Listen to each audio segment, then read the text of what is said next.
اعوذ باللہ من الشیطان الرجیم بسم اللہ الرحمن الرحیم۔ جب تو پیدا ہوا کتنا مجبور تھا، یہ جہاں تیری سوچوں سے بھی دور تھا، ہاتھ پاؤں بھی تیرے اپنے نہ تھے، تیری آنکھوں میں دنیا کے سپنے نہ تھے، تجھ کو آتا تھا جو صرف رونا ہی تھا، دودھ پی کر تیرا کام سونا ہی تھا، تجھ کو چلنا سکھایا تھا ماں نے تیری، تجھ کو دل میں بسایا تھا ماں نے تیری، ماں کے سائے میں پروان چڑھنے لگا، وقت کے ساتھ قد تیرا بڑھنے لگا، دھیرے دھیرے تو کڑیل جواں ہو گیا، تجھ پہ سارا جہاں مہرباں ہو گیا، زور بازوں پہ تو بات کرنے لگا، خود ہی سجنے لگا، خود سنورنے لگا، ایک دن ایک حسینہ تجھے بھا گئی، بن کے دلہن وہ پھر تیرے گھر آ گئی، فرض سے اپنے تو دور ہونے لگا، بیج نفرت کا خود ہی بونے لگا، پھر تو ماں باپ کو بھلانے لگا، تیر باتوں کا پھر تو چلانے لگا، بات بے بات ان سے تو لڑنے لگا، قاعدہ ایک نیا پھر تو پڑھنے لگا، یاد کر تجھ سے ماں نے کہا ایک دن، اب ہمارا گزارا نہیں تیرے بن، سن کے یہ بات تو طیش میں آ گیا، تیرا غصہ تیری عقل کو کھا گیا، جوش میں آ کر تو نے ماں سے کہا، میں تھا خاموش سب دیکھتا ہی رہا، آج کہتا ہوں پیچھا میرا چھوڑ دو، جو ہے رشتہ میرا تم سے وہ توڑ دو، جاؤ جا کے کہیں کام دھندا کرو، لوگ مرتے ہیں تم بھی کہیں جا مرو، بیٹھ کر آہیں بھرتے تھے وہ رات بھر، ان کی آہوں کا تجھ پر ہوا نہ اثر، ایک دن باپ تیرا چلا روٹ کر، کیسے بکھری تھی پھر تیری ماں ٹوٹ کر، پھر وہ بے بس اجل کو بلاتی رہی، زندگی اس کو ہر پل ستاتی رہی، ایک دن موت کو بھی ترس آ گیا، اس کا رونا بھی تقدیر کو بھا گیا، اشک آنکھوں میں تھے وہ روانہ ہوئی، موت کی ایک ہچکی بہانہ ہوئی، ایک سکون اس کے چہرے پہ چھانے لگا،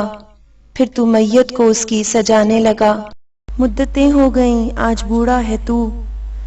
جو پڑا ٹوٹی کھٹیا پہ کوڑا ہے تو، تیرے بچے بھی اب تجھ سے ڈرتے نہیں، نفرتیں ہیں محبت وہ کرتے نہیں، درد میں تو پکارے کہ او میری ماں، تیرے دم سے ہی روشن تھے دونوں جہاں، وقت چلتا رہے وقت رکتا نہیں، ٹوٹ جاتا ہے وہ تھکتا نہیں، بن کے عبرت کا تو نشاں رہ گیا، ڈھونڈے اب زور تیرا کہاں رہ گیا، تو احکام ربی بھلاتا رہا، اپنے ماں باپ کو ستاتا رہا، کاٹ لے تو وہی تو نے بویا تھا جو، تجھ کو کیسے ملے تو نے کھویا تھا جو، یاد کر کے گیا دور رونے لگا، کل جو تو نے کیا آج ہونے لگا، موت مانگے تجھے موت آتی نہیں، ماں کی صورت نگاہوں سے جاتی نہیں، تو جو کھانسے تو اولاد ڈانٹے تجھے، تو ہے ناسور سکھ کون بانٹے تجھے، موت آئے گی تجھ کو مگر وقت پر، قدر ماں باپ کی گر کوئی پہچان لے، اور لیتا رہے وہ بڑوں کی دعا، اس کے دونوں جہاں اس کا حامی خدا۔ ایک شخص نے رسول اللہ صلی اللہ علیہ وسلم کی خدمت میں عرض کیا، یا رسول اللہ، ماں باپ کا اولاد پر کیا حق ہے؟ فرمایا، وہ دونوں تیرے حق میں جنت اور دوزخ ہیں، یعنی ان کی خدمت اور اطاعت تمہیں جنت کا مستحق بناتی ہے اور نافرمانی دوزخ کا۔ ایک شخص حضور صلی اللہ علیہ وسلم کی خدمت میں حاضر ہوا اور عرض کیا، میرے باپ کے پاس میری کچھ رقم ہے، دیتا نہیں ہے، تو رسول اللہ صلی اللہ علیہ وسلم سیدھے ہو کے بیٹھ کے اور روئے مبارک اس آدمی کی طرف کر کے فرمایا، تو اور تیرا سب کچھ تیرے باپ کا ہے۔ ایک آدمی نے اپنی والدہ کو کندھوں پر بٹھا کر طواف کروائے تھے، تو اس نے نبی اکرم صلی اللہ علیہ وسلم سے سوال کیا، کیا میں نے اپنی ماں کا حق ادا کر دیا؟ تو آپ صلی اللہ علیہ وسلم نے فرمایا، نہیں، بلکہ تو نے تو ابھی ایک رات جب اس نے تمہیں اپنی سوکھی جگہ لٹایا اور خود گیلی جگہ پر لیٹی، اس کا حق بھی ادا نہیں کیا۔ حضرت عائشہ رضی اللہ تعالی عنہ سے روایت ہے، رسول پاک صلی اللہ علیہ وسلم کے پاس ایک آدمی آیا اور اس کے ساتھ ایک بوڑھا آدمی تھا۔ آپ صلی اللہ علیہ وسلم نے پوچھا، یہ بوڑھا آدمی کون ہے؟ اس نے عرض کیا، یہ میرا والد ہے۔ تو پھر آپ صلی اللہ علیہ وسلم نے فرمایا، اس سے آگے چلنے کی کوشش نہ کرو، اس سے پہلے بیٹھنے کی کوشش نہ کرو۔ حضرت ابن عباس رضی اللہ تعالی عنہ فرماتے ہیں کہ حضور اکرم صلی اللہ علیہ وسلم نے ارشاد فرمایا، جو سعادت مند بیٹا اپنے والدین کو محبت و رحمت کی نظر سے دیکھتا ہے، اللہ تعالیٰ اس کی نظر پر حج مبرور یعنی مقبول حج کا ثواب دے گا۔ صحابہ نے عرض کیا، اگرچہ روزانہ 100 مرتبہ دیکھے؟ اللہ کے رسول صلی اللہ علیہ وسلم نے فرمایا، ہاں، اللہ کی ذات بہت بڑی اور پاک ہے۔ حضور صلی اللہ علیہ وسلم نے ارشاد فرمایا، میں جنت میں گیا تو وہاں قرات کی آواز سنی۔ میں نے کہا کہ کون شخص ہے؟ جواب ملا، حارث بن نعمان ہے، جس نے اپنے والدین کی ہر حالت میں خدمت کی اور فرما برداری کی ہے۔ آپ صلی اللہ علیہ وسلم نے فرمایا، والدین کی خدمت ایسی ہی چیز ہے، والدین کی خدمت ایسی ہی چیز ہے۔ یہ آپ صلی اللہ علیہ وسلم نے 3 مرتبہ فرمایا۔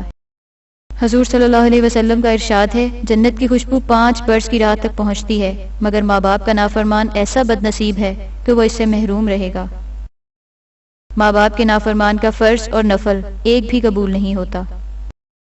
رسول اللہ صلی اللہ علیہ وسلم نے فرمایا، ہر قسم کے گناہوں میں جتنے اللہ تعالیٰ چاہے گا بخش دے گا، مگر ماں باپ کو ستانے کا گناہ نہیں بخشے گا۔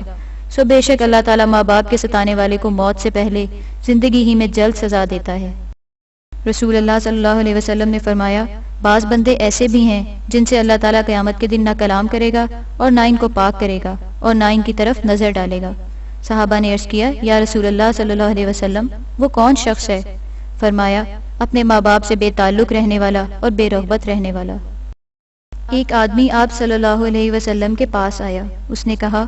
اے اللہ کے رسول صلی اللہ علیہ وسلم، باپ کے وفات پا جانے کے بعد ان کا کوئی حق باقی رہتا ہے جسے میں ادا کروں؟ آپ صلی اللہ علیہ وسلم نے فرمایا، ہاں، ان کے لیے دعا و استغفار کرو، جو جائز وصیت وہ کر گئے ہیں اسے پورا کرو، والدین سے جن لوگوں کا رشتہ داری کا تعلق ہے ان کے ساتھ صلہ رحمی کرو، ماں باپ کے دوست اور سہیلیوں کی عزت اور خاطرداری کرو۔